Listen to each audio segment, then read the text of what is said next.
My name is Chloe Reynolds. I am 25 years old and I work as a junior archivist at a local library in Portland, Oregon. The phone screen was blindingly bright in my dark bedroom, but I could not look away from the video playing on a loop.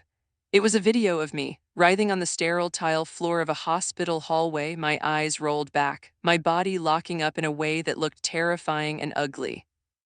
But the caption overlaid in bright pink text didn't say "help me" or "scary moment." It said, POV, your sister is a desperate attention seeker who fakes seizures for drama, exposed fake cringe. I watched the view count tick upward, 10,000, 20,000, while the comments section filled with hatred aimed directly at me. People I went to high school with were laughing in the comments. Strangers were telling me to get a life. My own sister, Vanessa, had posted it 3 hours ago and she had tagged my employer, my boyfriend, and our entire family. Before I tell you what I did next, please like and subscribe to follow this story. I felt like I couldn't breathe. My chest felt tight, like a heavy stone was sitting on my ribs. I have lived with epilepsy for 3 years. It is not a game. It is not a cry for attention. It is a medical condition that stole my driver's license, my sense of safety, and my independence.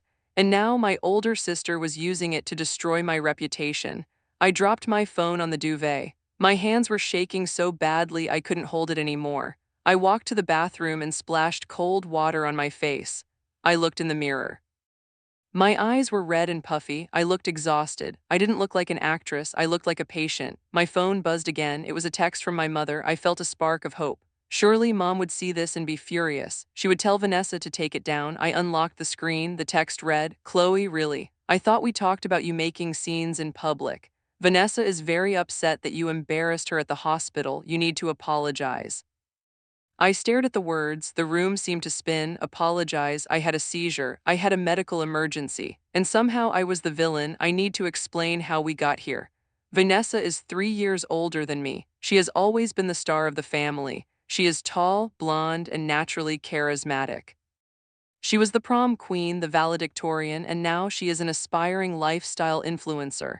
She lives her life through a camera lens. Everything she does is content. I am different. I am quiet. I like books, old paper, and silence. I have dark hair and I prefer to wear oversized sweaters. I stay out of the way, but 3 years ago when I was diagnosed with epilepsy, the dynamic changed. Suddenly, I needed help. I needed rides to the doctor. I needed medication. Vanessa hated it. She felt that my illness was taking attention away from her. She would roll her eyes when I had to take my pills at dinner. She would sigh loudly if we had to leave a party early because I felt an aura, that strange, dizzy feeling that warns me a seizure is coming. She started making little comments. You're not actually sick, Chloe, you just like the drama. Or, it's funny how you only get sick when I'm talking about my promotion. I tried to ignore her. I tried to keep the peace. But this week, things had gone too far. 2 days ago, I had an appointment with my neurologist at St. Mary's Hospital. My car was in the shop and Mom couldn't take me. Vanessa offered to drive. I should have known better, but I was desperate. I didn't want to take the bus and risk having a seizure alone among strangers. The drive was tense. Vanessa talked about her follower count the whole way. She complained that her engagement was down. She said she needed something shocking to boost her algorithm. I just nodded and looked out the window. When we got to the hospital, we had to wait in a long hallway near the pharmacy to pick up my new prescription. It was late in the afternoon. The hallway was mostly empty. I'm going to get a coffee, Vanessa said. She pointed to a vending machine at the far end of the hall. Okay, I said, I'll sit here. I sat on a plastic chair. The lights in the hallway were old fluorescent tubes. They hummed and flickered. That is a trigger for me. Rapid flashing lights or certain patterns can set off a seizure. I tried to look down at the floor, but the flickering was reflecting off the polished tiles. I felt it start. The aura, my stomach dropped, my vision blurred at the edges. A metallic taste filled my mouth. I knew I had about 30 seconds before I lost consciousness. Vanessa. I called out, my voice sounded weak. She was walking back toward me. She was holding her phone, scrolling. She looked up. What now? She asked, annoyed. I'm going to have one, I managed to say. I slid off the chair onto the floor. It is safer to be on the ground so you don't fall and hit your head. I laid on my side just like the doctor taught me. Oh my God, seriously. Vanessa groaned. Right here, the floor is dirty, Chloe. Help, get a nurse, I whispered. Then the darkness took me. When I woke up, I was on a gurney in the emergency room. A nurse was checking my vitals. My head pounded. My muscles ached as if I had run a marathon. That is normal after a grand mal seizure. Where is my sister? I asked. My tongue felt thick. She's in the waiting room, the nurse said kindly. She seemed very shaken up. She said it was very traumatic for her to watch. I felt a pang of guilt. It is scary to watch someone have a seizure. I thought maybe Vanessa was actually worried about me. I was discharged a few hours later. Vanessa drove me home in silence. She didn't look at me. When she dropped me off at my apartment, she just said, "Try not to be so dramatic next time." I slept for 14 hours. I woke up feeling groggy but okay. Then I checked my phone and I saw the video. She hadn't gone to get a nurse immediately. She had filmed me. I sat on my bed staring at my mom's text message telling me to apologize. Anger, hot and sharp, replaced my sadness. I was done being the victim. I was done being the attention seeker. I didn't reply to my mom. I didn't reply to the hate comments. I got up and got dressed. I put on my most professional blazer and trousers. I tied my hair back. I called a taxi and went straight to the police station. The station was busy. It smelled like stale coffee and floor wax. I walked up to the front desk. "Can I help you, miss?" The officer asked. He was an older man with kind eyes. His name tag said Sergeant Miller. "I would like to file a report for cyber harassment and potential endangerment," I said. My voice was steady. He looked surprised. "That's a serious claim. Who is harassing you?" "My sister," I said. "She filmed me having a medical emergency, posted it online with false claims to incite harassment, and I believe she delayed seeking medical help to get the footage." Sergeant Miller listened. He took me to a small office. I showed him the video. I showed him the comments. I showed him my medical ID bracelet proving I have epilepsy. "She says I'm faking," I said, "but I ended up in the ER. The hospital records will prove I had a seizure." "This is certainly harassment," Sergeant Miller said, frowning at the hateful comments on the screen. "But proving she delayed medical help is harder. It's her word against yours." "There were cameras," I said. "We were in the hallway outside the pharmacy at St. Mary's. It was the north wing, ground floor. Yesterday around 4:00 p.m. Sergeant Miller nodded slowly. "If a crime was committed, like criminal negligence or endangerment, we can subpoena that footage." "Please," I said, "I just want the truth." I filled out the paperwork. I went home. The waiting was the hardest part. For the next 2 days, my life was a nightmare. The video went viral on 2 other platforms. Someone found my work email and sent me death threats. My boss called me. She was nice, but she was concerned. "Chloe, this is a lot of negative attention for the library," she said. "Maybe take a few days off until this blows up." I was being punished for something I didn't do. My mother called me 10 times. I didn't answer. Vanessa sent me a DM. "You're blocking me, mature. Everyone knows you're a liar, Chloe. Just delete your account and disappear." I sat in my apartment, eating toast for dinner, feeling entirely alone. I wondered if maybe they were right. Maybe I was a burden. Maybe I should just move away to a different state and start over. Then on Thursday morning, my phone rang. It was Sergeant Miller. "Chloe," he said. His voice was different. It was hard, serious. "Can you come down to the station? We got the footage from St. Mary's security." Does it show anything?" I asked, my hand gripping the phone tight. "You need to see this," he said, "and we have asked your sister to come in for questioning. We advised her to bring a lawyer." My heart stopped. A lawyer. I took a cab to the station. My legs felt like jelly as I walked in. Sergeant Miller met me in the lobby. He didn't smile this time. He looked angry, but not at me. He led me to a room with a monitor. "I want you to prepare yourself," he said. "The hospital security cameras are high definition. They capture audio as well." He pressed play. I watched the screen. I saw myself sitting on the chair in the hallway. I saw Vanessa walking toward the vending machine. Then on the screen, I saw myself grab my head. I saw me slide to the floor. In the video, Vanessa turned around. She was holding a cup of coffee. She saw me on the floor. She didn't drop the coffee. She didn't run. She took a sip. She walked over to me slowly. I was starting to convulse. On the video, Vanessa looked up and down the hallway to make sure no one was coming. Then she reached into her purse. She pulled out a small, blinking keychain light. I recognized it.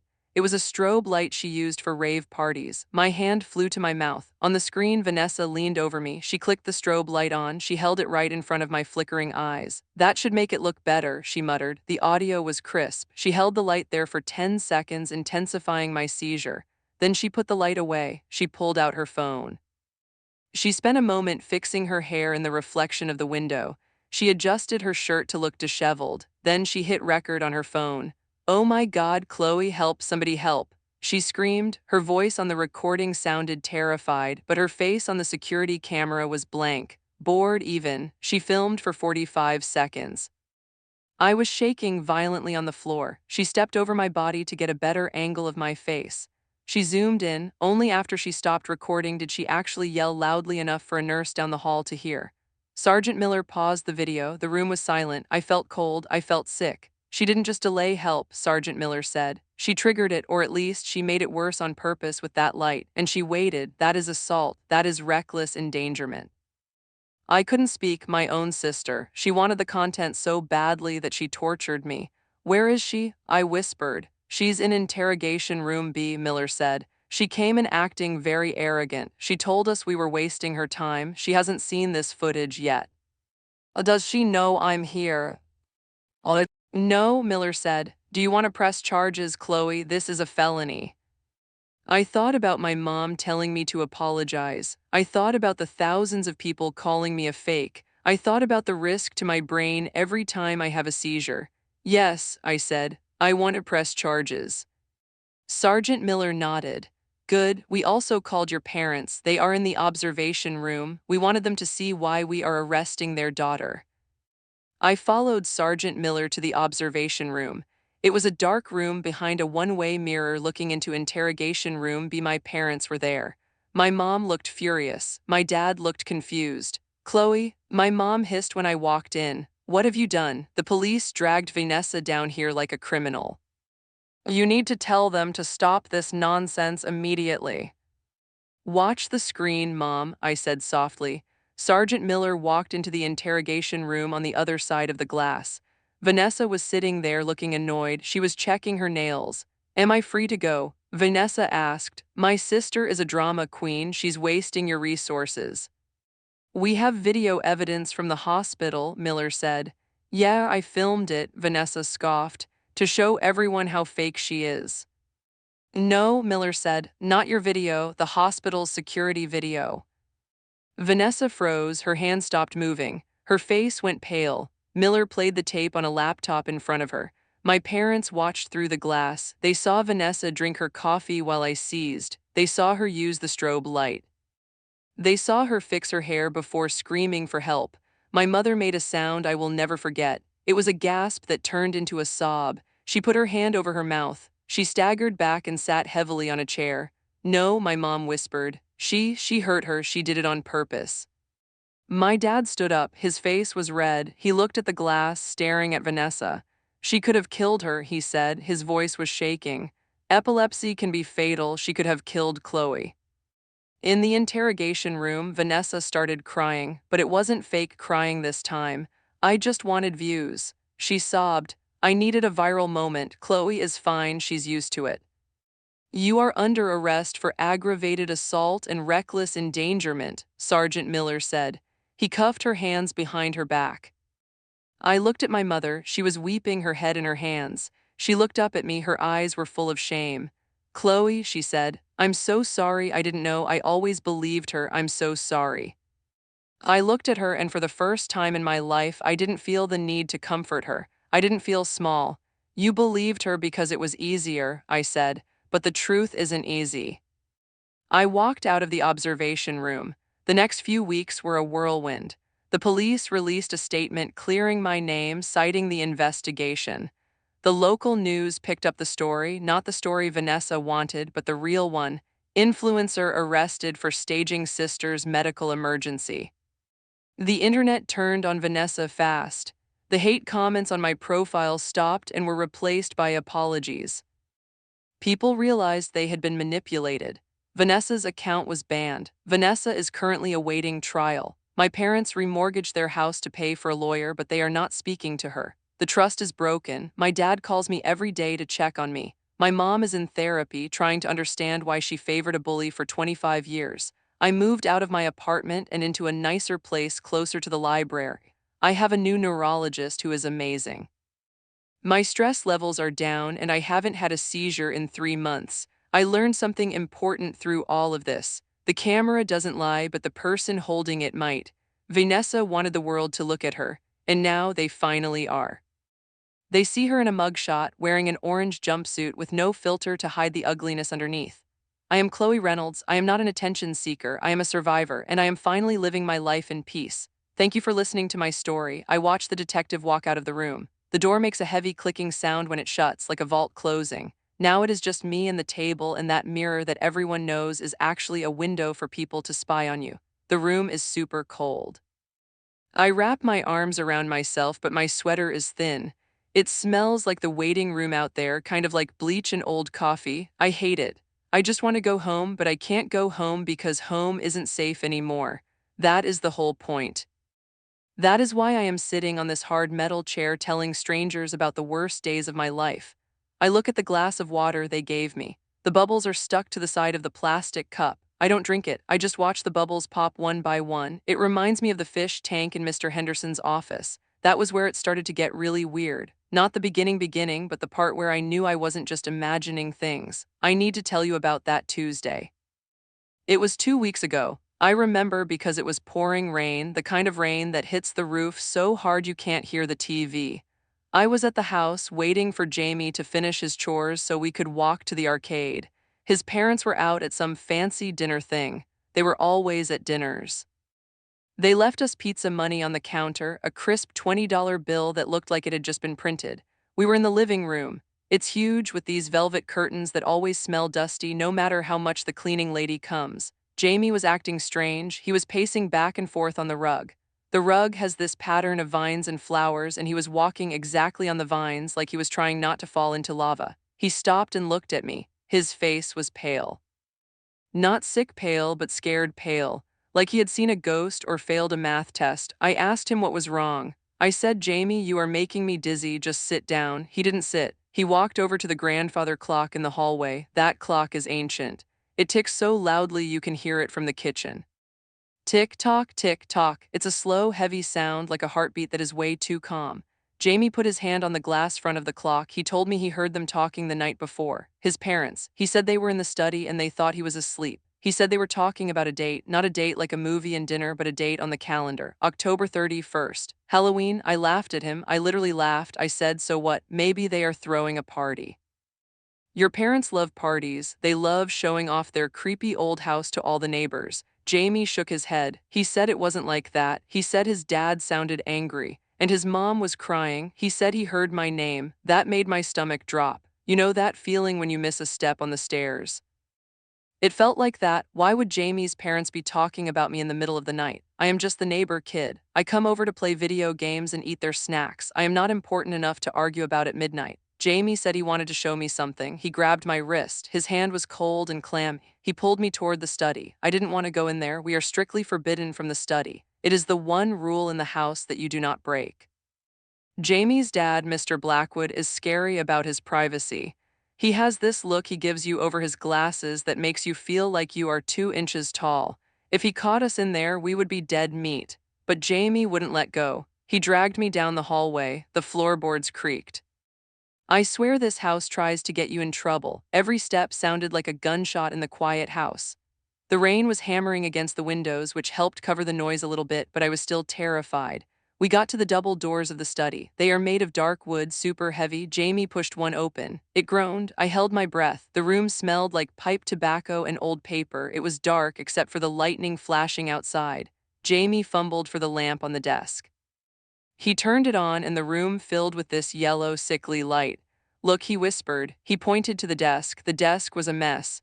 Usually Mr. Blackwood keeps it perfectly clean, not a single paper out of place. But today it was covered in maps, old maps. They looked like they were drawn by hand.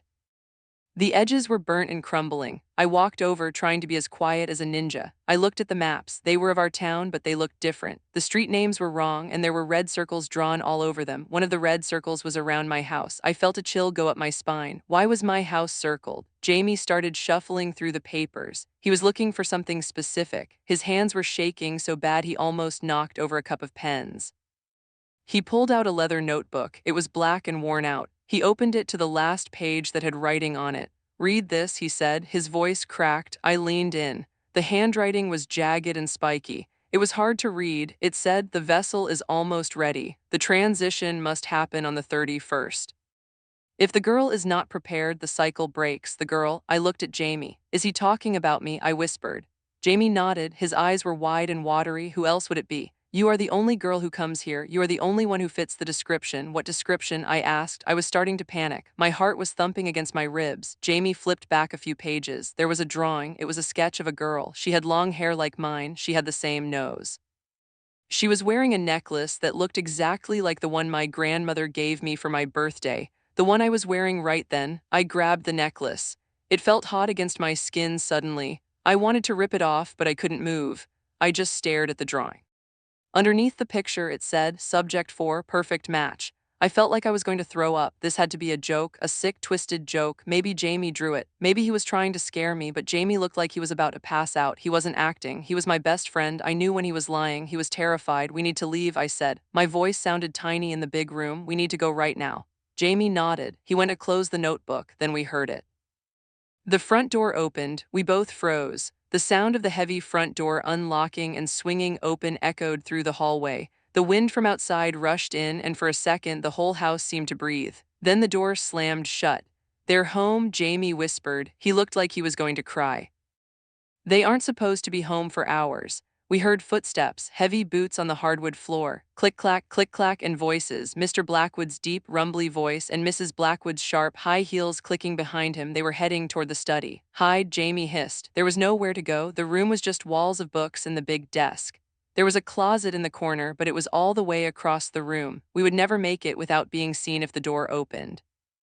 "Under the desk," I mouthed. We scrambled. I dove under the massive oak desk, pulling my legs in tight. It was dusty down there. I squeezed my eyes shut. Jamie squeezed in next to me. It was a tight fit. We were shoulder to shoulder, huddled in the dark space where people put their feet. I could smell the detergent on Jamie's hoodie. It smelled like lemons. It was such a normal smell for such a nightmare situation. The study door creaked open further. The lights from the hallway spilled in, casting long, scary shadows on the floor. I saw Mr. Blackwood's shoes. They were shiny black dress shoes. They stopped right in front of the desk. I held my breath. I pinched my nose so I wouldn't breathe loud. My lungs were burning. "Did you leave the lamp on?" Mr. Blackwood asked. His voice was right above us. It sounded like thunder. "No," Mrs. Blackwood said. She was standing by the door. I can hear the rustle of her dress. "I never touch your lamp, dear." "Strange," he muttered. I saw the shoes turn. He walked around the desk. I pressed myself back against the wood as hard as I could. If he sat down, his legs would hit us. If he dropped a pen, he would see us. He didn't sit down. He stood there for a second. I could hear him shuffling papers. "Someone has been in here," he said. His voice was icy. It was quiet and dangerous. I felt Jamie trembling next to me. I reached out and squeezed his hand to tell him to stop, but I was shaking too. "The maps are moved," Mr. Blackwood said, "and the journal, it's open." There was a silence that lasted forever. It felt like 10 years. Then Mrs. Blackwood spoke. "It must have been the boy," she said. "He is always snooping." "We have to accelerate the timeline," Mr. Blackwood said. "If he knows, he might tell her. We can't risk losing the subject, not when we are this close." I felt tears stinging my eyes. They were talking about killing me. Or kidnapping me, or something worse. The vessel, what does that even mean? "Bring him to me later," Mr. Blackwood said. "I will deal with his curiosity." I felt Jamie flinch. "Let's go," Mrs. Blackwood said. "We have to prepare the basement. The storm is perfect for the energy transfer." The shoes turned away. They walked back toward the door. The light clicked off. The door closed, but it didn't latch all the way. We sat there in the dark for a long time. I didn't know how long. Maybe 5 minutes, maybe an hour. My legs were cramping up. My heart was still racing, but now it was a different kind of fear. It wasn't the jump scare fear. It was the heavy, sinking fear that your life is actually in danger. Jamie moved first. He crawled out from under the desk. He didn't say anything. He just helped me up. His face was hard now. He looked different. "Older, we have to get out of here," he said. "We have to go to the police." But we didn't go to the police. Not then, because when we got to the hallway, the basement door was open, and there was a light coming from down there, a weird purple light and a humming sound, like a giant machine was waking up. Jamie looked at the front door, then at the basement. "My sister," he whispered. I forgot about his sister, Lily. She was only 6. She was supposed to be asleep upstairs if they are in the basement. Jamie started. He didn't finish the sentence. He just ran toward the basement stairs. "Jamie, no," I hissed. I tried to grab him, but he was too fast. I couldn't leave him. He was my best friend. And if his parents were monsters, he couldn't face them alone, so I followed him. That was the stupidest thing I ever did. I should have run out the front door. I should have run all the way to the police station right then. But you don't think straight when you are scared and trying to be brave. The basement stairs were wooden and steep. The air got colder as we went down. It smelled like dirt and sulfur, like rotten eggs and burning matches. We stopped at the bottom. The basement wasn't a normal basement with stored Christmas decorations and old bikes. It was empty. All the boxes were gone. In the middle of the floor, the concrete had been painted. There was a giant circle with symbols I didn't recognize and candles, hundreds of black candles flickering. Mr. and Mrs. Blackwood were standing in the circle. They were wearing robes. I know that sounds like a movie, but they were heavy, dark red robes, and in the center of the circle on a table was Lily's stuffed bear, just the bear. "Where is Lily?" Jamie whispered. Mr. Blackwood turned around. He didn't look surprised to see us. He smiled. It was a horrible smile. It didn't reach his eyes. His eyes were dead. "Ah," he said, just in time. Jamie stepped in front of me. "Where is my sister?" he yelled. He was trying to sound tough, but his voice squeaked. "She is safe," Mrs. Blackwood said. She stepped out of the shadows. She was holding a silver bowl. "She is sleeping, but we needed an audience for the next part." "Run," Jamie said to me. He didn't look back, just run. I couldn't move.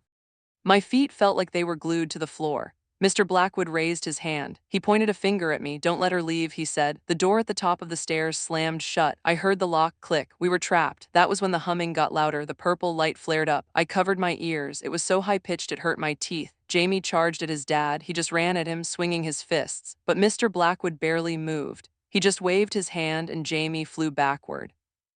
He literally flew through the air and hit the wall with a crunch. "Jamie," I screamed. I ran to him. He was slumped on the floor, groaning. His head was bleeding. I looked up at Mr. Blackwood. "You're crazy," I yelled. "I'm telling everyone." He laughed. A low, rumbling laugh. "Who will believe you? A child. A girl with an overactive imagination." He started walking toward me. I backed up until I hit the cold concrete wall. There was nowhere to go. He reached out and touched my forehead. His finger was freezing cold like ice. "You have such potential," he whispered. Then everything went black. When I woke up, I was in my own bed. It was morning. The sun was shining. Birds were singing. It felt like a dream. I thought maybe it was a dream. Maybe I fell asleep watching a scary movie. I ran downstairs. My mom was in the kitchen making pancakes. She smiled at me. "Good morning, sleepyhead," she said. "Did you have fun at Jamie's sleepover?" I stared at her. "Sleepover?" "Yeah," Mrs. Blackwood called. "She said you guys fell asleep watching movies, so they just let you stay on the couch.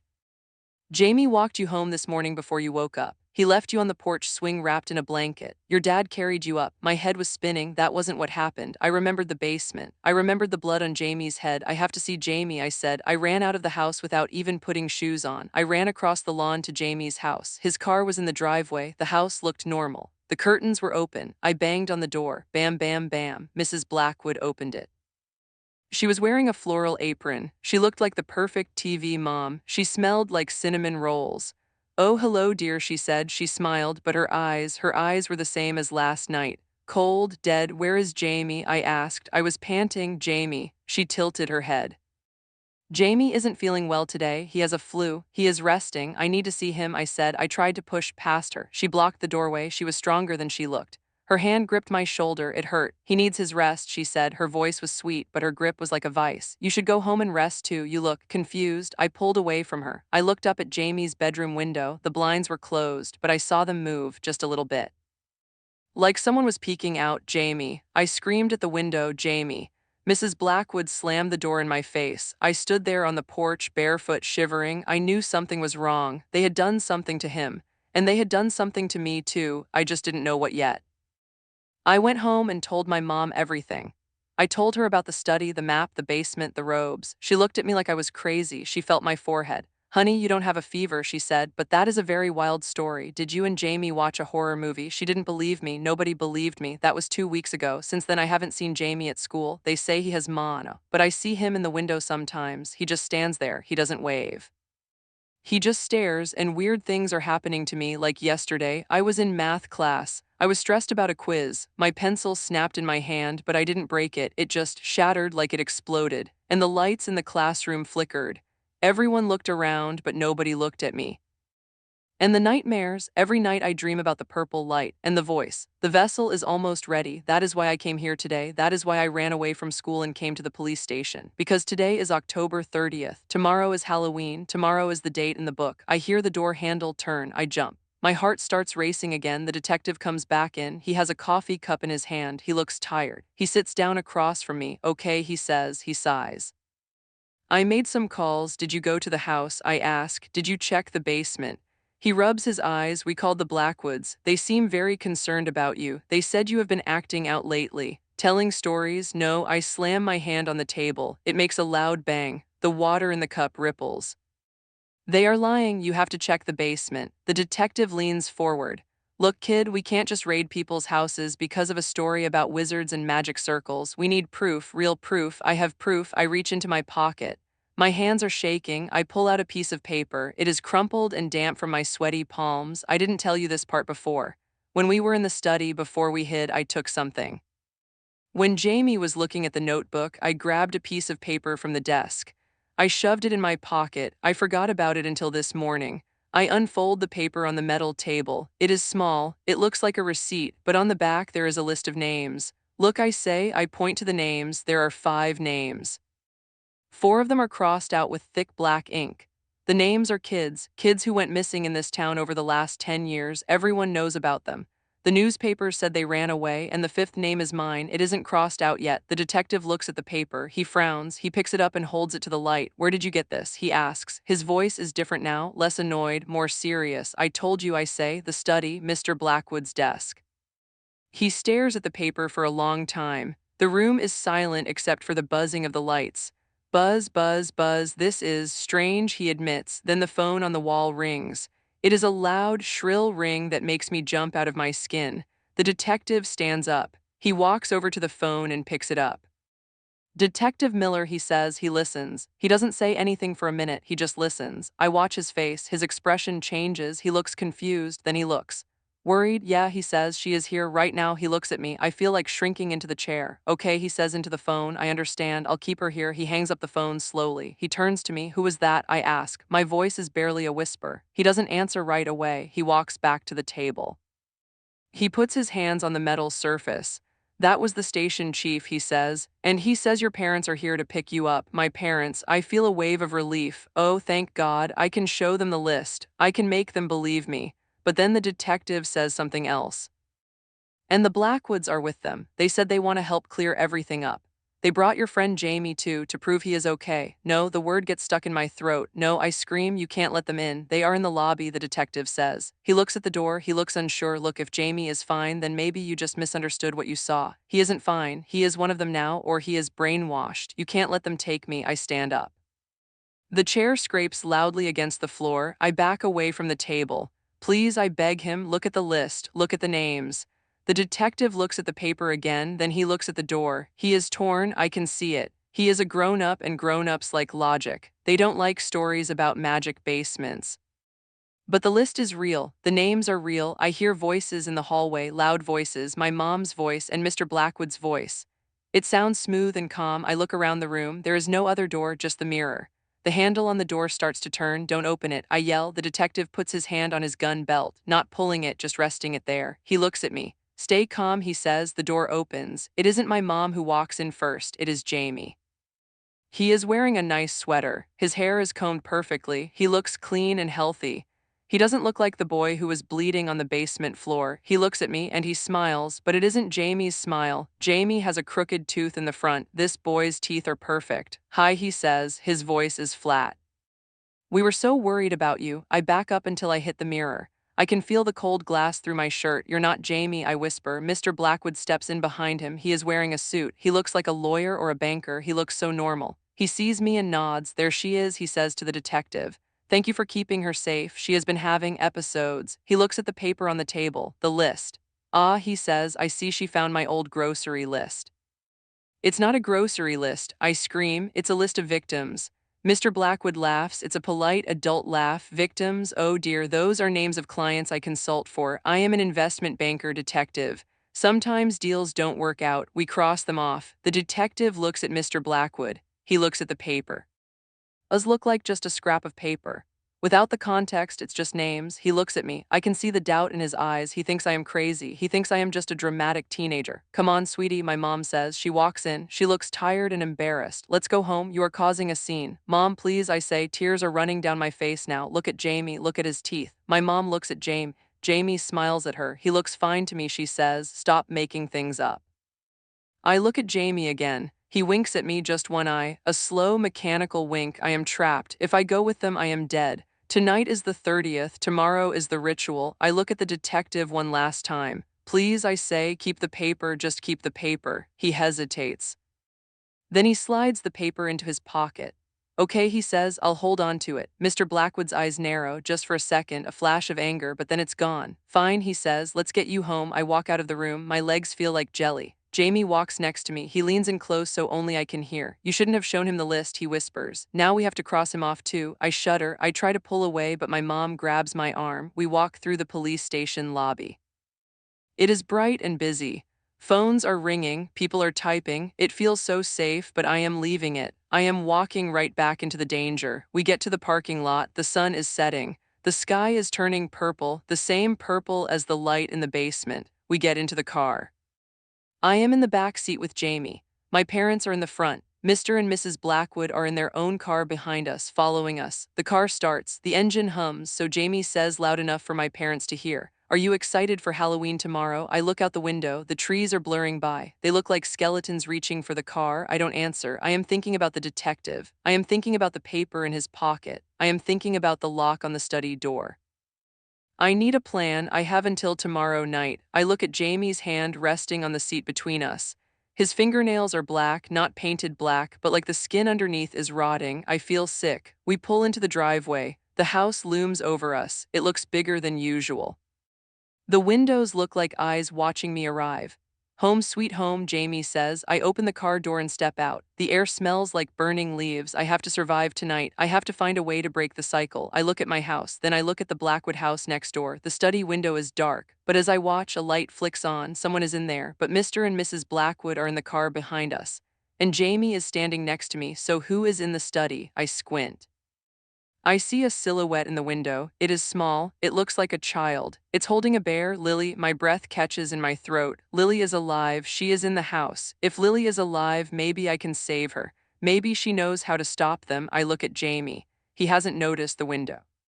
He is watching his parents park their car. I have a new goal. I need to get back into that house. I need to get to Lily. My mom unlocks our front door. Go wash up for dinner, she says, and no more stories. I nod. I walk inside. I go straight to my room and lock the door. I sit on my bed. My room feels different. It feels like a cage. I go to my window. I can see Jamie's room from here and the study. The light in the study turns off. I wait. I need to wait until everyone is asleep. I look at my alarm clock. 7:00 p.m. Tick tock. The time is moving too fast. I hear a tapping on my window. I freeze. My room is on the second floor. There is no balcony. Tap, tap, tap. It is a rhythmic sound. 3 taps. Pause. 3 taps. I walk slowly to the window. I pull back the curtain just an inch. There is nothing there, just the dark glass and the reflection of my own scared face.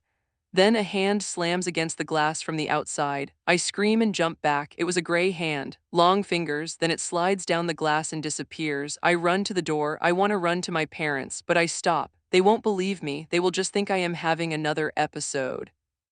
I am alone. I grab my baseball bat from the corner of the room. It's aluminum. It feels heavy and cold. I sit in the corner of my room, facing the window. I am not going to sleep tonight. 8:00 p.m. My mom calls me for dinner. I yell that I'm not hungry. She tries the door, finds it locked, and sighs. Suit yourself, she says through the wood. 9:00 p.m. I hear the Blackwoods car leave. Then it comes back 10 minutes later. 10:00 p.m. The lights in my house go out. My parents are in bed. 11:00 p.m. The streetlights flicker. Midnight, October 31st. Halloween has started. I look out the window again. The Blackwood house is totally dark, but the fog is rolling in. It's thick and white, covering the ground, and in the fog I see movement, figures walking toward the house. They are wearing the robes. There are more of them this time. 5, 6, 7. They are gathering on the lawn, they are forming a circle around the house, and they are chanting. I can't hear the words through the glass, but I can feel the vibration in the floor. My phone buzzes in my pocket. I almost drop the bat. I pull the phone out. Unknown number. I shouldn't answer it, but I have to know. I slide the bar to answer.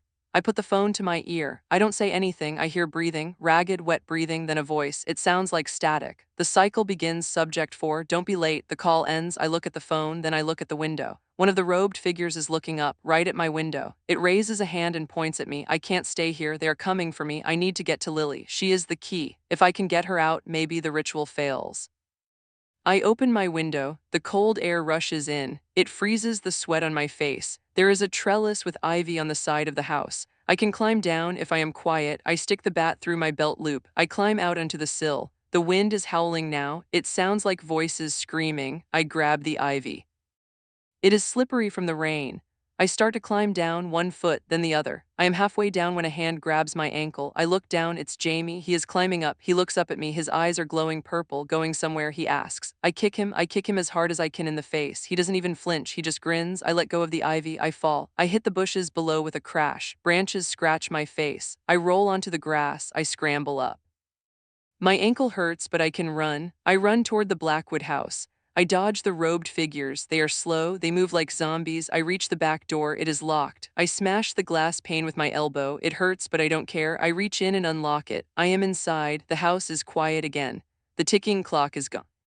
I run to the stairs. I need to get to the study. That is where I saw Lily. I run up the stairs, two at a time. I reach the study door. It is closed. I put my hand on the knob. It is warm, vibrating. I turn it. The door opens. The room is empty. No Lily, no bear, but the notebook is on the desk again. Open. I walk over to it. There is a new entry. The ink is still wet. The trap is set. She is inside. I hear the door slam shut behind me. I spin around.